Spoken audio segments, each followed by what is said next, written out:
was a good script and good director.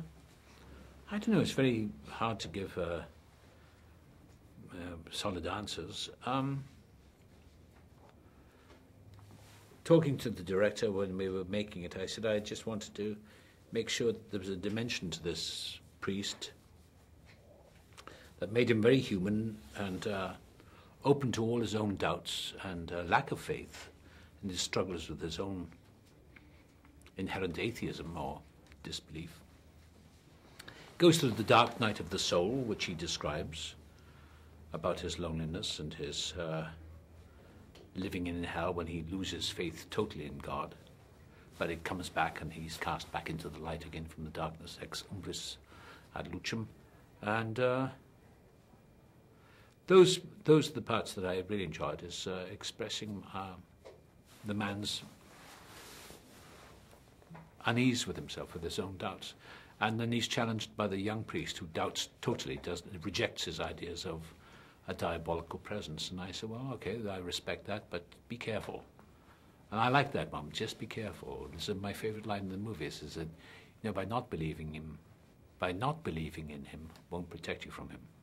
And I noticed, I saw the little audience the other day, and people, oh, it's a little scary. But I think people like to be, they don't like to be scared, but you know, you said you would find it scary and it makes you uneasy.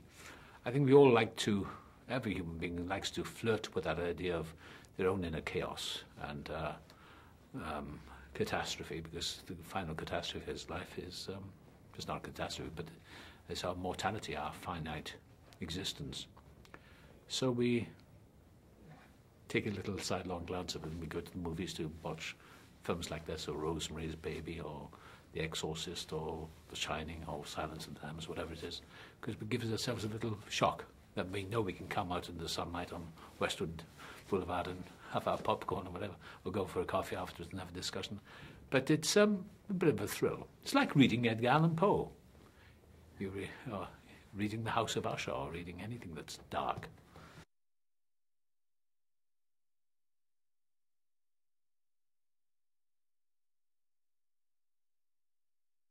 I just know how to do it. I don't know why I do it. I don't know how to do it. It's just a look. I know it's scary. I'm playing this part when the young man comes into the room. Is you know, you don't have to do much. There are lines when he comes in the room, Mrs. Father Lucas, so he's not here at the moment. He's out. You know, oh, we dealing with a nut. So it's very easy to say, no, he's out at the moment. Totally, he's not here. Close the door, please. We don't want to be disturbed, do we? Boom, the door closes on its own. That's enough to scare the hell out of people. So I don't have to act, you know. I say, sit down, please. Hello, Clarice. All that stuff.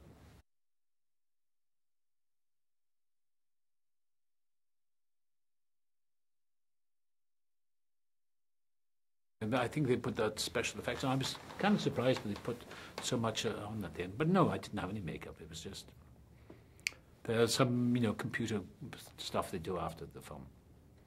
I did all the voices myself, though. All that was my stuff.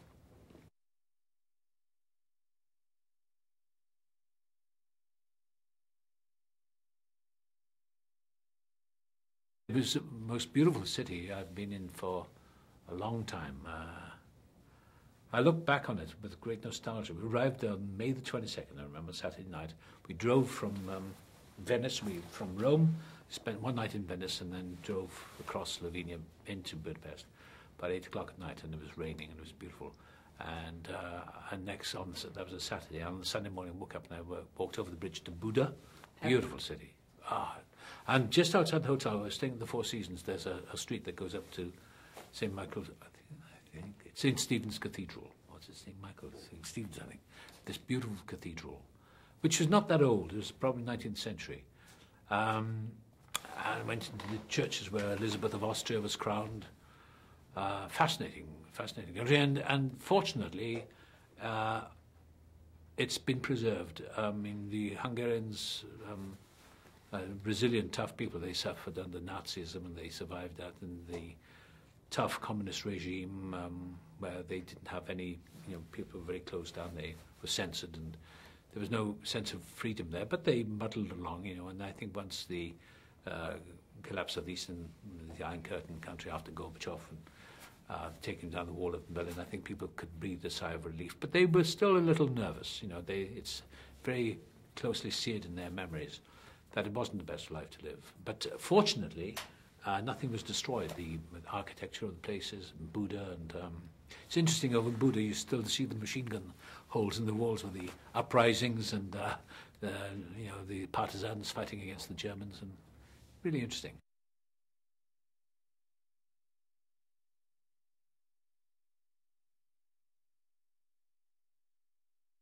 Well, I was intrigued and interested. I've never delved into exorcism, but I'd never played it. I don't think I've ever played a priest before.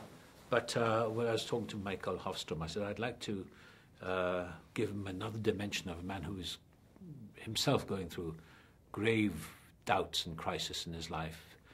There's a scene in the film where they cut it out, actually. It wasn't because it was unnecessary for the film. But there's a scene, a little bit of information, where I say to the young priest at the beginning of the film, I said, when my mother died, I was a young man, I was very angry at God, and I gave it up. I said, here I am in Rome. So much for all dressed up for the carnival, which they've kept in, the final exorcism scene. The destiny brought me there.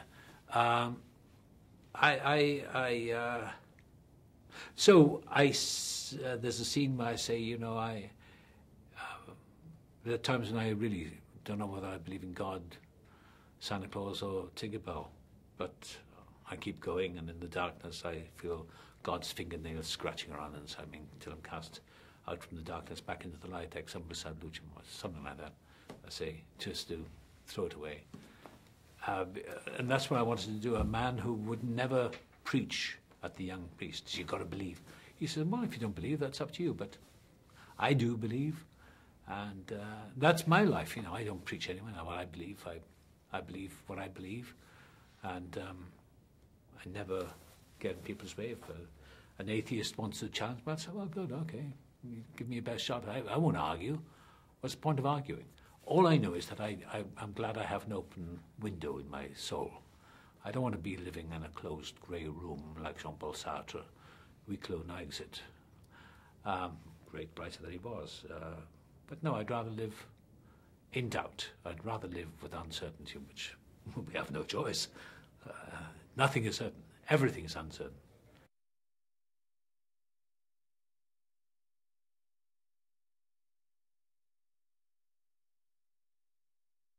No, I gave him a bad time.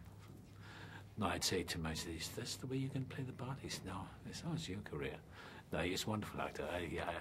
And this is his first movie. And also, his agent phoned me and said, I want you to do a film test. He said, he lives in a little town outside of Dublin. And he hadn't worked for some time. And his friend from next door, I met him actually, he came out to Budapest to visit him, filmed him, and a scene from the movie. Then I met him out here.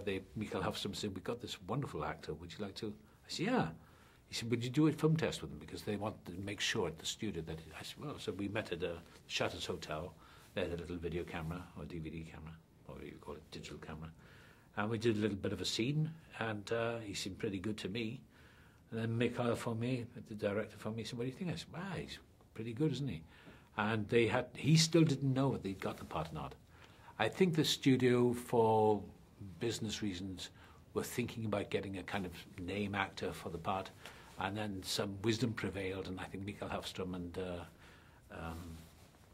the producer said, no, let's go for this unknown actor, because we don't want the information of somebody who's a star actor, So he turns up on the first day, and I said, how are you feeling? He said, I feel very nervous. I said, oh, well, don't be, just enjoy it. I'm really impressed by him. He's such a nice guy as well. He's married, and his mother and father came out to Budapest, and he's very much an Irish boy, lives in a small town in Ireland. And I think they're having a showing of this in Dublin for some charity of his, or his brother's charity. But what I like about Colin is that he's a very modest guy, I said, don't lose the modesty. Don't lose that. I like young actors. They're great to work with.